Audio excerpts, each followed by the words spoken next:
ఏదో ఒక ప్రోగ్రామ్ చేస్తే అందరూ ఒకటవుతున్నారు అన్న ఒక టీమ్ గా దుర్గయ్య గారిని, వెంకన్నను, నారాయణను ఇట్లా అందరినీ కలుపుకొని కులానికి పెద్ద దిక్కుగా ఉండడం జరిగింది.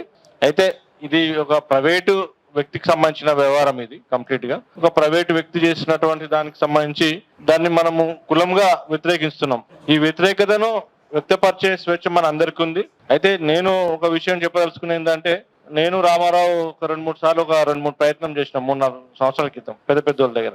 అంటే అది యూనివర్సిటీలలో రీసెర్చ్ చేసినటువంటి విషయాలను ప్రజలలోకి తీసుకొచ్చి మన కులానికి ఉపయోగపడే విధంగా చేద్దామని తాటి చెట్లను చిన్న చెట్లుగా రీసెర్చ్ చేసి ఆ తాటి చెట్ల నుంచి చాలా మంది చనిపోతుండ్రు. ఎన్నో వందల సంవత్సరాల నుంచి, వేల సంవత్సరాల నుంచి ఇప్పటి వరకు చాలా వేల మంది చచ్చిపోయారు మన వాళ్ళు.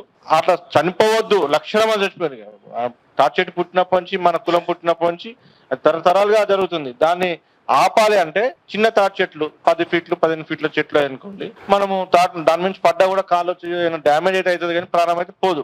దానికి సంబంధించి చేపియాలని రామారావు అయితే ఇంకెక్కువ నేను ఆయన తర్వాత 3-4 సంవత్సరాల నుంచి నేను ఆయనతో పాటు చేసినాం. పెద్ద వ్యక్తులను, మాజీ ఎమ్మెల్యేలను అందరినీ సంప్రదించి ఆ చెట్లను ప్రజలకు అంటే గౌడ కులానికి, గౌడ సమాజానికి అంకితం చేసే విధంగా దాన్ని మొత్తం ఆ చెట్టును కులానికి అందించే విధంగా ఒక ప్రయత్నం చేద్దామని శక్తికి మించి ప్రయత్నం చేసినాం. ఒక్కరు కూడా ముందుకు రాలే. ఇప్పటికి కూడా మరి దాన్ని ఏం చేయట్లేదు. ప్రాజెక్ట్ రెడీగా ఉంది. ఇప్పుడు కులంలో చనిపోతుంటే దాని మీద స్పందన లేదు. తాటి చెట్ల మీద పడుతుంటే ఇప్పుడు తాటి చెట్లు ఇక్కడ ఉన్న మందరం ఎవరమైతే ఎక్కట్లేం. సరే అన్న ఒకటి ఎక్కుతున్నట్టు మన తండ్రులు ఎక్కిండొచ్చు, తాతలు ఎక్కిండొచ్చు. వృత్తిని అడ్వాన్స్ చేయడము ముఖ్యము. అయితే దానికి సంబంధించి మన కులం ఎందుకు ఆలోచించట్లేదు? ముఖ్యంగా ఈ రోజు మన రాజకీయంగా చాలా ముందుకు వచ్చినాం. ఈ రాష్ట్రము గౌడ్ లేకుంటే రాజకీయం నడవని పరిస్థితి, ఊర్లో గౌడ్ లేకపోతే రాజకీయం నడవని పరిస్థితి, ఈ వ్యవస్థలోనే గౌడ్ లేకపోతే నడవని వ్యవస్థ. నేను చూస్తున్నాగా ఇంత మంచి మీటింగ్లు, ఇంత మంచి స్పీకర్లు వేరే కులాలలో దొరకరు, ఇంత ఆర్గనైజేషన్ దొరకదు. ఇది ఎందుకు వస్తుందంటే ఉద్యమాల నుంచి వస్తుంది.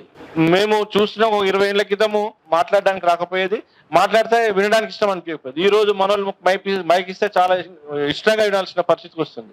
మనోళ్ళు మీటింగ్లు చాలా గొప్పగా పెట్టే స్థాయికి వచ్చిండ్రు. ఈ రోజు పిసిసి ప్రెసిడెంట్ మన మహేష్ కుమార్ గౌడ్ ఒక పార్టీకి అధ్యక్షుడు, ఒక రాష్ట్ర పార్టీకి అధ్యక్షుడు. ఒక పార్టీ అధ్యక్షుడు వెల్మ అయితే ఇంకో పార్టీ అధ్యక్షుడు గౌడు. అది ఎంత గొప్ప విప్లవం.